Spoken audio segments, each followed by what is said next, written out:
Hi guys, welcome to Moviemen YouTube channel. ఇప్పటివరకు మన channel ఎవరైనా సబ్స్క్రైబ్ చేసుకోకపోతే వెంటనే అయితే సబ్స్క్రైబ్ చేసుకోండి. ఈ రివ్యూ అయితే చివరి వరకు చూసేయండి. వర్స్ట్ డైరెక్టర్ విజయ్ సేతుపతి, మంజు వారియర్ కాంబినేషన్లో విడుదల 2 సినిమా అయితే రిలీజ్ అయిపోయింది. విడుదల పార్ట్ 1లో విజయ్ సేతుపతి గారిని పోలీసులు పట్టుకున్న తర్వాత నుంచి ఈ స్టోరీ అయితే స్టార్ట్ అవుతుంది.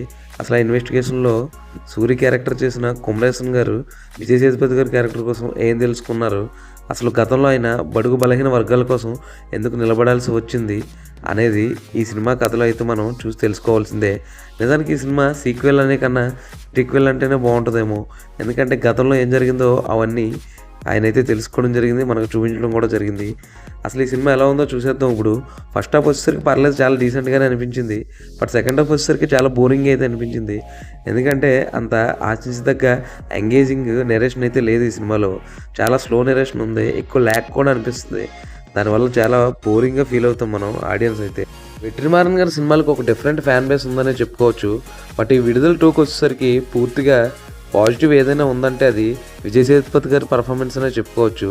మిగతా వాళ్ళు ఎవరో కూడా ఆ రేంజ్ పర్ఫార్మెన్స్లు కూడా ఇవ్వలేదు. బట్ ఈయన మాత్రం 1 మ్యాన్ షో చేశాడని చెప్పుకోవచ్చు. బట్ ఈయన ఒక్కడే పర్ఫార్మెన్స్ చేస్తే సినిమా అయితే లాక్ రావడం చాలా కష్టం కదా. ఎందుకంటే సినిమా సెకండ్ హాఫ్లో అయితే విపరీతమైన ల్యాగ్ సీన్స్ అయితే ఉంటాయి. ఫస్ట్ హాఫ్ అయితే డీసెంట్గానే అనిపిస్తుంది, బట్ సెకండ్ హాఫ్ అయితే చాలా బోరింగ్గా అనిపిస్తుంది. నాకైతే ఈ సినిమా ఒక యావరేజ్ సినిమాగానే అనిపించింది. మీకు చూస్తే కనుక ఈ సినిమా ఏమనిపిస్తుందో కామెంట్ అయితే చేసి. ఫైనల్గా 1 వర్డ్ చెప్పడం ఏంటంటే, విడుదల పార్ట్ 1 చాలా బెటర్ పార్ట్ 2 కంటే.